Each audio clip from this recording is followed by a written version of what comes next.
اور اگر ایک دن یہ سنہری چمک ماند پڑ جائے تو اس کے پیچھے واقعی کی حقیقی دولت باقی رہ جائے گی۔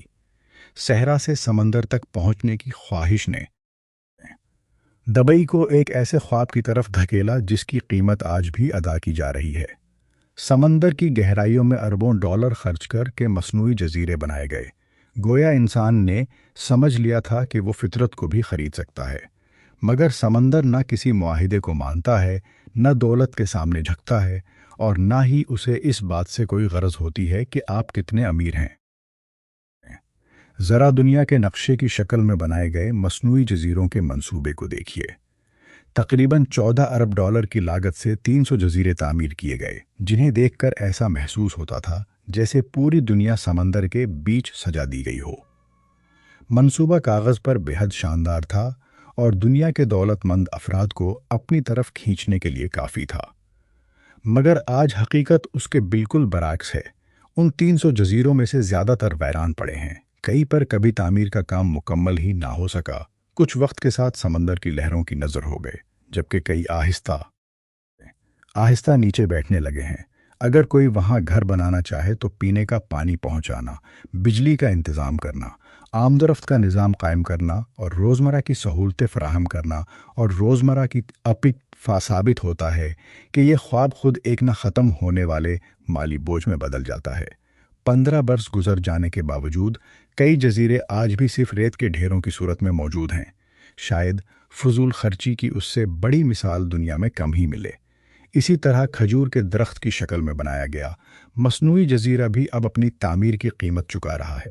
اس منصوبے پر تقریباً 12 ارب ڈالر خرچ کیے گئے اور سینکڑوں میل لمبا نیا ساحل وجود میں آیا۔ اس خواب کو حقیقت بنانے کے لیے لاکھوں ٹن ریت سمندر میں ڈالی گئی، قدرتی مرجانی چٹانیں تباہ ہو گئیں اور سمندری ماحول کو شدید نقصان پہنچا۔ لیکن مسئلہ صرف یہیں ختم نہیں ہوا۔ جزیرے کی بند ساخت نے سمندر کے پانی کی قدرتی آمدورفت روک دی۔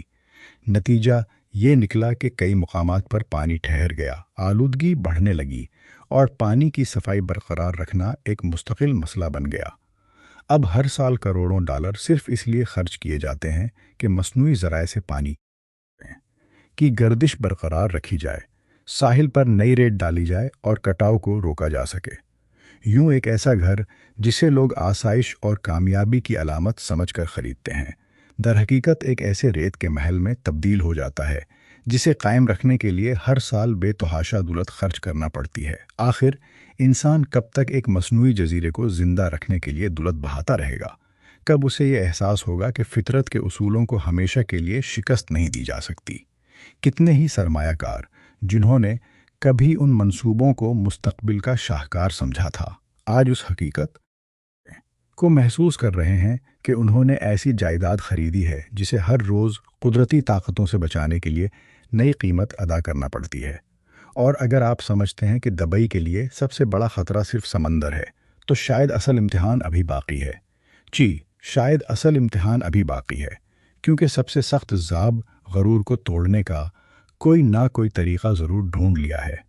آپ دنیا کی سب سے انسان کے غرور کو توڑنا کوئی نصب سے بلندہ عمارت ضرور بنا سکتے ہیں، لیکن اگر ایک ہی رات میں ایسی بارش برس جائے جس کی کسی نے کبھی توقع نہ کی ہو، تو برسوں کی منصوبہ بندی چند گھنٹوں میں بے معنی ہو سکتی ہے۔ دبئی کی تعمیر اس خیال پر کی گئی تھی کہ صحرا میں شدید بارشیں نہیں ہوتیں۔ اسی سوچ کے تحت شہر کے بڑے حصے کو کنکریٹ سے ڈھانپ دیا گیا تاکہ زیادہ سے زیادہ عمارتیں اور رہائشی منصوبے بنائے جا سکیں۔ مگر اس عمل نے زمین کی وہ قدرتی صلاحیت ختم کر دی جس کے ذریعے بارش کا پانی جذب ہو جاتا ہے۔ پھر جب کئی دہائیوں بعد غیر معمولی بارش ہوئی تو اس نے شہر کی ایک ایسی کمزوری دنیا کے سامنے لا کھڑی کی جسے برسوں نظر انداز کیا جاتا رہا تھا۔ بارش کا پانی نکالنے کا مؤثر شہری نظام موجود نہ ہونے کی وجہ سے چند ہی گھنٹوں میں شہر کے کئی علاقے زیر آب آ گئے۔ بڑے تجارتی مراکز میں پانی داخل ہو گیا، مہنگا سامان خراب ہونے لگا، بلند و بالا عمارتوں کے ارد گرد کھڑا پانی آمدورفت میں رکاوٹ بن گیا اور شہر کے الاقوامی ہوائی اڈے پر پروازیں تقریباً کٹ کر رہ گیا۔ ہزاروں مسافر پھنس گئے اور نقل و حمل کا پورا نظام شدید دباؤ کا شکار ہو گیا۔